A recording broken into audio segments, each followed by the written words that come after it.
Hi all of you, welcome back. This is Fayaz insight. ஒரு 2 மாதமாக உங்களை வந்து நான் பார்க்கவே இல்லை. ஸோ நிறைய பேர் வந்து என்ன ஜிமெயிலில் மெசேஜ் அனுப்பியிருந்தீங்க, என்னாச்சு ஏன் வீடியோஸ் போடுறது இல்லை அப்படின்னு சொல்லிட்டு. ஸோ மற்ற வேலைகள் கொஞ்சம் அதிகமாக இருந்ததுனால அதை கான்சன்ட்ரேட் பண்ணனால இந்த பக்கம் வராமல் போயிட்டேன். இன்ஃபேக்ட் வந்து அப்பப்போ வந்து சரி ஏதாவது ஒரு வீடியோவாவது நம்ம போஸ்ட் பண்ணிடலாம் அப்படின்னு சொல்லி வந்தேன். ஏன்னா வந்தால் ப்ராப்பராக கரெக்டாக வரணும், வரப்போக இருக்கக்கூடாதுங்கிறதுக்காக தான் சரி கொஞ்ச நாள் இந்த வேலையெல்லாம் முடிச்சு வச்சுட்டு நம்ம வந்துடலாம் அப்படின்னு சொல்லிட்டு தான் இவ்வளோ நாள் வந்து டிலே ஆகுது. இந்த 2 மாதத்தில் எனக்கு தெரிஞ்சு கண்டிப்பாக நிறைய பேர் வந்து அந்த சோல் சீக்கர் வந்து ட்ரை பண்ணியிருப்பீங்க. யார் யாருக்கெல்லாம் என்னென்ன மாதிரியான மாற்றங்கள் வந்து ஏற்பட்டிருக்கு அப்படிங்கிறத வந்து கீழே மறக்காமல் கமெண்ட்ஸில் போடுங்க. நம்ம ஒவ்வொரு டைமும் புது வீடியோஸ் அப்லோட் பண்ணும்போது இதுக்கு முன்னாடி யாராவது சோல் சீக்கர் பண்ணிட்டு இருந்தீங்க, இதுக்கு முன்னாடி யாராவது வந்துட்டு ஜிக்ர் பண்ணிட்டு இருக்கீங்க அப்படின்னா அந்த ஜிக்ர் மூலிமா உங்கள் வாழ்க்கையில் நடந்த மாற்றங்கள், உங்களுடைய அனுபவங்களை வந்து நீங்கள் ஷேர் பண்ணிட்டீங்கன்னா புதுசாக வரவங்களும் அதை பார்த்து அவங்களும் வந்து ஒரு இன்வால்மெண்ட்டோட அந்த ஜிக்ர் செய்கிறதுக்கு ஹெல்ப்ஃபுல்லாக இருக்கும். ஸோ மறக்காமல் இவ்வளோ நாள் நம்ம வீடியோஸை பார்த்து ஜிக்ர் பண்ணிட்டு இருந்தவங்க யாராவது இருந்தீங்கன்னா கீழே கமெண்ட்டில் வந்து மென்ஷன் பண்ணுங்கள். இந்த வீடியோவில் மெயினாக நம்ம எதை பற்றி பார்க்க போகிறோம்னா ஜிக்ரோடைய இம்பார்ட்டன்ஸ். இன்றைக்கி யூடியூப்பில் வந்து பார்த்திங்கன்னா நிறைய கண்டென்ட் இருக்குது. நிறைய பேர் வந்து நிறைய டைட்டிலில் வந்துட்டு லைஃப் ஸ்டைல் வ்ளாக்ஸ் போடுறாங்க, இல்லை வந்து அவங்களோட டே டு டே லைஃப் போடுறாங்க, ஹாரர், இந்த மாதிரி சொல்லி ஒவ்வொன்றுமே ஒவ்வொரு கேட்டகரி. இதில் வந்து என்ன யோசிக்கணும்னா, மனுஷனாக இருக்கக்கூடிய நமக்கு ஆசைகள் வந்து தீரவே தீராது. எது பண்ணாலுமே அதை விட ஒரு ஸ்டெப் அதிகமாக தான் நம்ம வந்து ஆசைப்படுவோம். கரெக்டுங்களா? பைக் போகிறவனுக்கு வந்து காரில் போகணுன்னு ஆசை, காரில் போகிறவனுக்கு வந்து ஃப்ளைட்டில் போகணுன்னு ஆசை. இது வந்து எப்போ தீரும் அப்படின்னா அது தீரவே தீராது. நம்ம இறந்ததுக்கு அப்புறம் தான் அந்த மூச்சு காற்றுங்கிறது எப்போ நிற்குதோ அது வரைக்கும் மனுஷனுக்கு ஆசை வந்துகிட்டே இருக்கும். அந்த காற்று வந்து நமக்கு வந்து அந்த ஆசைகள் தீர்றதை விட நமக்கு அந்த காற்று இருக்கும்போது போதுங்கிற அந்த ஒரு மனப்பக்குவத்தை வந்து நம்ம என்னைக்கு கொண்டு வருவோமோ அப்போவே நமக்கு ஒரு முழுமையான நிம்மதி கிடைக்க ஆரம்பிச்சிடும். புரியுதுங்களா?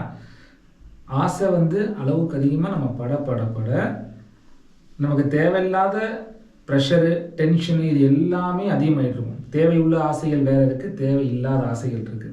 மனுஷன் எப்போ தேவையில்லாத ஆசையை வந்து தனக்குள்ளார கொண்டு வரணும் அங்கே தான் பிரச்சனைகளும் மிஸ் அண்டர்ஸ்டாண்டிங்ஸ் இது எல்லாமே ஆரம்பமாகுது. ஸோ இது ஏன் இப்போ சொல்கிறேன்னா, நம்ம வந்து ஜிக்ரு பண்ணிகிட்ருக்கோம். இந்த ஜிக்ரு பண்ணும்போது என்ன ஆகும்னா, நீங்கள் யார், எதுக்காக பிறந்தீங்க, உங்கள் வாழ்வுடைய நோக்கம் என்ன, இதுதான் உண்மையான வாழ்க்கையா, இல்லை உண்மையான வாழ்க்கைங்கிறது வேற ஒரு உலகத்தில் இருக்கே அதுதான் உண்மையான வாழ்க்கையா? இப்போது மக்கள் வந்து குழம்பியிருக்காங்க, ஆட்சியாளர்களுக்கு கீழேயும் குழம்பியிருக்காங்க, அந்த ஆட்சியாளர்களுக்கு கீழே இருக்கக்கூடிய அரசு அதிகாரிகள் மூலியமாகவும் குழம்பியிருக்காங்க, அந்த அரசு அதிகாரிகளுக்கு கீழே இருக்கக்கூடிய சாமானிய மக்கள்.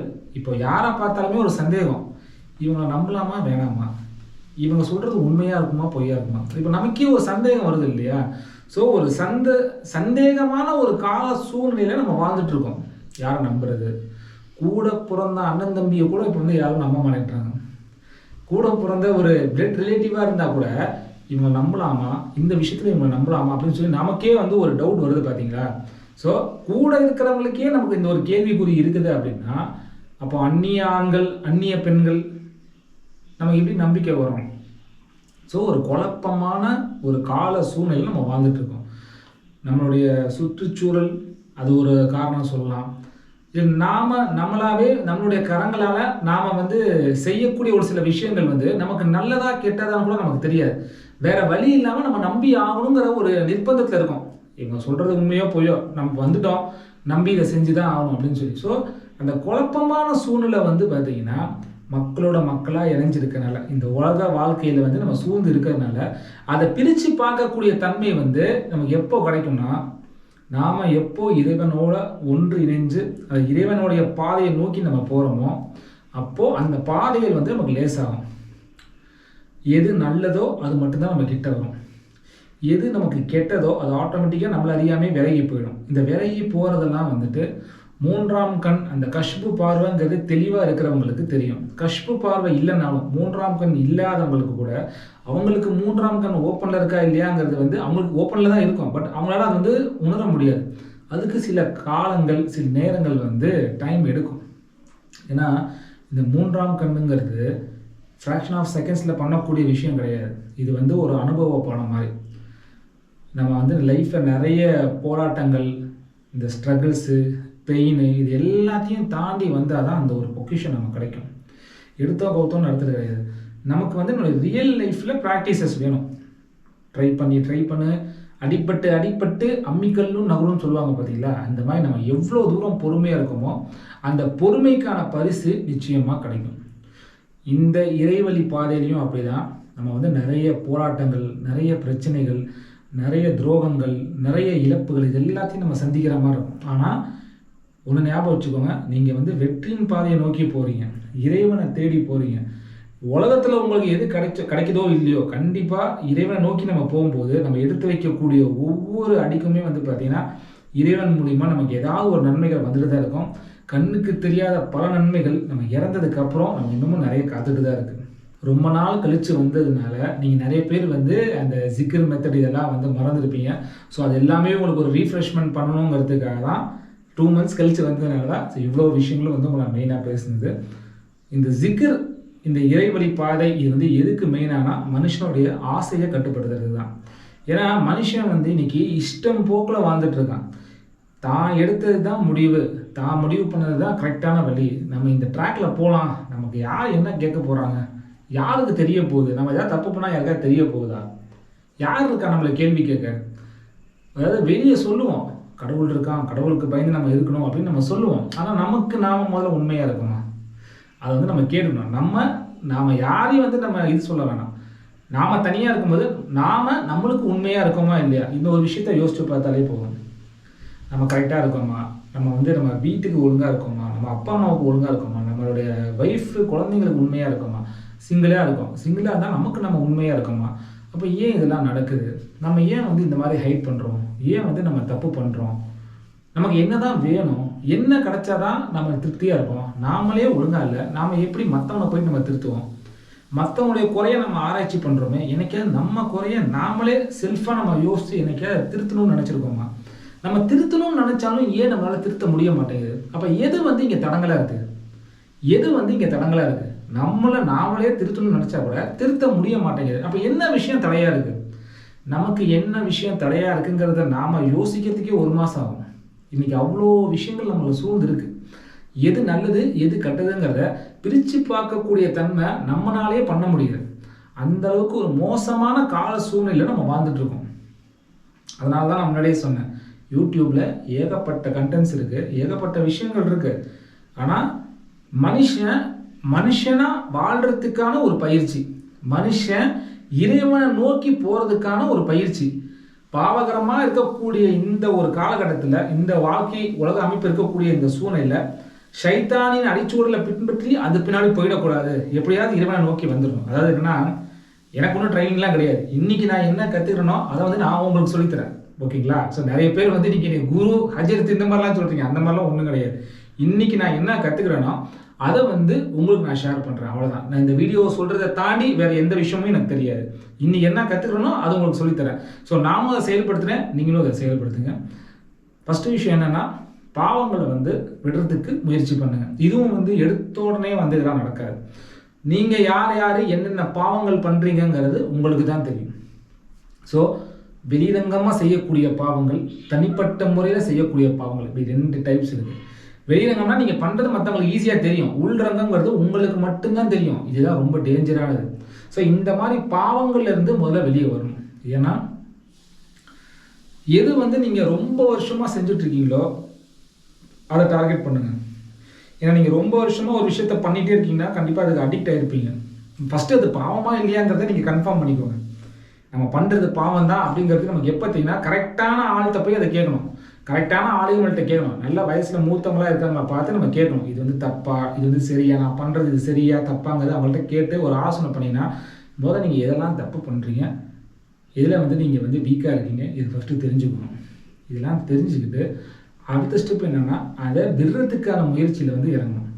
இது வந்து ஒரு பாவமான செயல், இது வந்து என்னுடைய இறைவழி பயணத்துக்கு வந்து இது ஒரு தடையாக இருக்கும். ஸோ இதெல்லாம் நான் ஃபஸ்ட்டு நிப்பாட்டணும். நிறைய பேர் இப்போ பசங்களை எடுத்துக்கிட்டிங்கன்னா ஸ்மோக்கிங் ஹேபிட் இருக்கும், ஒரு சில பேர் கூலி போட்டுட்டு இருப்பாங்க, ஒரு சில பேர் ட்ரிங்கிங் ஹேபிட் இருக்கும், நிறைய இருக்கும். அதுமாதிரி கேர்ள்ஸுக்கு வந்து பார்த்தீங்கன்னா நாவடக்கம் அது ரொம்ப முக்கியம்.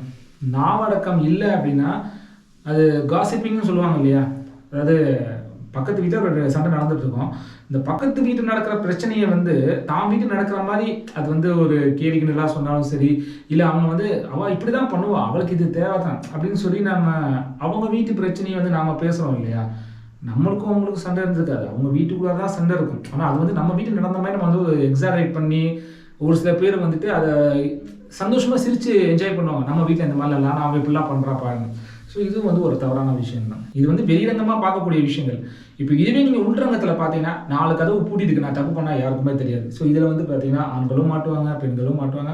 இதெல்லாம் உங்களுக்கு தெரிஞ்ச விஷயங்கள், சரிங்களா? ஸோ இந்த மாதிரி விஷயங்களை வந்து நீங்கள் தடுக்க பாருங்கள். சரி, இதெல்லாம் நாங்கள் தடுக்கிறதுனால எங்களுக்கு என்ன ஆக போகுது? நான் ஏன் இதை முதல்ல தடுக்கணும்? தடுத்து எனக்கு என்ன ஆக போகுது?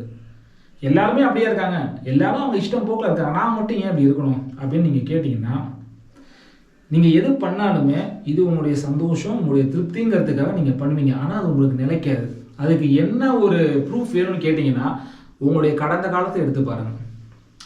இதுதான் எனக்கு சந்தோஷம், இதுதான் எனக்கு திருப்தி, இதுதான் எனக்கு நிம்மதி, இந்த பாவம் தான், இந்த பாவத்தை நிப்பாட்டுன்னு நீங்கள் சொல்கிறீங்க. ஆனால் இந்த பாவத்தை நான் இவ்வளோ நாள் செஞ்சுட்டு இருந்தனால தான் எனக்கு அப்பப்போ ஒரு மைண்ட் ரிலாக்ஸ்மெண்ட், ஒரு மன நிறைவு, இந்த மாதிரிலாம் எனக்கு கிடச்சிதுன்னு நீங்கள் சொல்லுவீங்க. ஆனால் பாருங்களேன், அது எதுவுமே நிரந்தரமாக உங்களுக்கு கிடச்சிருக்காது.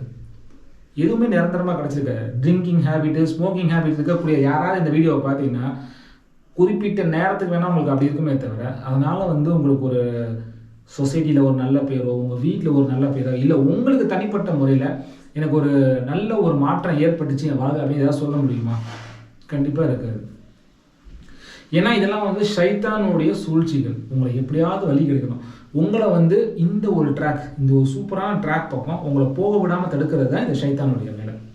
இவன் என்ன பண்ணுவான்னா, சின்னதை காமிச்சு உங்களுக்கு பெருசு மாதிரி பண்ணுவான். ஆனால் உண்மையான பெருசு, உண்மையான மனநிறைவு எங்கே இருக்குதுன்னா இறைவன்கிட்ட தான் இருக்குது. இதை நோக்கி வந்துடக்கூடாதுங்கிறதுக்காக உங்களை இந்த ட்ராக்லேயே இந்த ஷைட்டானை உட்கார வச்சுக்கிட்டே இருப்பான். இதுதான் வந்து அவனுடைய கான்செப்ட். நம்மளுடைய கான்செப்ட் என்னன்னா, இந்த ஷைட்டானை பீட் பண்ணி நம்ம இந்த பக்கம் எல்லாத்தையும் சுற்றி இருக்கிற எல்லாத்தையும் இறைவனை நோக்கி வாப்பா, உன் இதை சரி பண்ணிக்கப்பா, நான் சரி பண்ணிட்டு இருக்கேன், என் கூட சேர்ந்து உன்னை நீ சரி பண்ணிக்கோ அப்படிங்கிற ட்ராக்ல தான் இப்போ நாம போயிட்டு இருக்கோம். ஸோ நம்மளை நம்பி 10,000 பேருக்கு மேலே சேனலில் இருக்கிறீங்க. ஸோ என்னால் முடிஞ்சிருக்கு, நான் இதுக்கப்புறம் நான் வீடியோஸ் போட ஆரம்பிக்கிறேன். தினைக்கும் கொஞ்சம் கொஞ்சம் வீடியோஸாக உங்களுக்கு நான் வந்து போஸ்ட் பண்ணுறேன். ஸோ ஒவ்வொரு வீடியோலையும் வந்து பார்த்தீங்கன்னா உங்களை ஜிக்கரை வந்து விடாமல் பண்ணுங்கள். ஜிக்ரு பண்ணுறவங்க வந்து மறக்காமல் உங்களுடைய எக்ஸ்பீரியன்ஸ் எப்படி இருக்குங்கிறத வந்து கீழே ஷேர் பண்ணுங்கள். அண்ட் இதை தாண்டி வேறு எந்த விஷயமும் எனக்கு தெரியாது. ஸோ எனக்கு வந்து பர்சனலாக கான்டாக்ட் பண்ணி பேசணும் அப்படின்னு ட்ரை பண்ணாதீங்க. நான் என்ன கற்றுக்கிட்டாலுமே உங்களுக்கு ஏதாவது டவுட் இருந்துச்சுன்னா நீங்கள் கமெண்ட்லேயே கேளுங்க, முடிஞ்சுக்கு நான் அதை ரிப்ளை பண்ணுறேன், சரிங்களா? ஸோ அவ்வளோதான். ரொம்ப நாள் கழித்து வந்ததுனால ஃபஸ்ட்டு வீடியோ வந்து நம்ம சிம்பிளாக வந்து போட்டிருக்கோம். ஸோ அடுத்தடுத்து வரக்கூடிய சாப்டர்ஸ் வந்து நம்ம என்ன பார்க்க போகிறோம்னா, சூஃபிசத்தை பற்றி இன்டெப்த்தாக இருக்கக்கூடியது. எதனால் இந்த ஹார்ட்டுக்கும் நமக்கும் வந்து ஒரு மிகப்பெரிய ஒரு கனெக்ஷன் இருக்குங்கிறத பற்றிலாம் இன்னும் நம்ம டீப்பாக பார்க்க போகிறோம். லாஸ்ட் வீடியோ நான் சொல்லியிருந்தேன், மொத்த உடம்புல ஏகப்பட்ட பார்ட்ஸ் இருக்கு இல்லையா? இத்தனை பார்ட்ஸில் உங்களுடைய இதயம், ஹார்ட், இந்த ஹார்ட் யாருக்கு வந்து கரெக்டாக இயங்குதோ அவங்களுக்கு வந்து அவங்களுடைய முழு உடம்பும் வந்து கரெக்டாக இயங்குவதற்கு வந்து சமம். இது யார் சொன்னான்னா, ப்ராஃபட் முகமது அலைஹிஸ்ஸலாம் அவங்க சொன்னது தான். உடம்புக்குள்ளார ஒரு உறுப்பு இருக்குது, இந்த உறுப்பு வந்து ஒரு மனுஷனுக்கு கரெக்டாக செயல்பட்டுச்சுன்னா அவன் முழு உடம்பும் வந்து கரெக்டாக இயங்குதுன்னு அர்த்தம். அதுதான் இதயம். இது கெட்டு போயிடுச்சுன்னா முழு உடம்பும் கெட்டு போனதுக்கு சமம். ஏன்னா நல்ல விஷயங்களாக இருந்தாலும் சரி, கெட்ட விஷயங்களாக இருந்தாலும் சரி, இந்த இதயத்தில் தான் வந்து ஸ்டோர் ஆகுறது. ஸோ இந்த இதயத்தை வந்து நம்ம இறைவன்கிட்ட நம்ம கொடுத்தோம்னா அந்த இறைவன் வந்து நம்ம உடம்பை ஃபுல்லாக பொறுப்பேற்றுக்குவான். புரியுதுங்களா? இதுதான் கான்செப்ட். ஸோ ஏன்னா ப்ராஃபட் முகமது அலைஹிஸ்ஸலாம் அவங்க ஒரு விஷயம் சொன்னாங்கன்னா எந்த அளவுக்கு அதனுடைய தாக்கம் இருக்குங்கிறது இந்த ஒரு வாரத்திலேயே உங்களுக்கு புரிஞ்சிருக்கும். ஸோ இதுக்கப்புறம் நம்ம சேனலில் தொடர்ந்து வீடியோஸ் வரும். மறக்காமல் எல்லா வீடியோஸ்க்கும் சப்போர்ட் பண்ணுங்கள். இதுக்கு முன்னாடி போட்ட வீடியோஸ் யாராவது பார்க்காம இருந்தீங்கன்னா அந்த வீடியோவும் பார்த்துருங்க. முடிஞ்ச வரைக்கும் தினைக்கும் வீடியோ போட ட்ரை பண்ணுறேன். வாங்க எல்லாரும் சேர்ந்து இறை பயணத்தில் ஒன்று சேரலாம். நன்றி, வணக்கம்.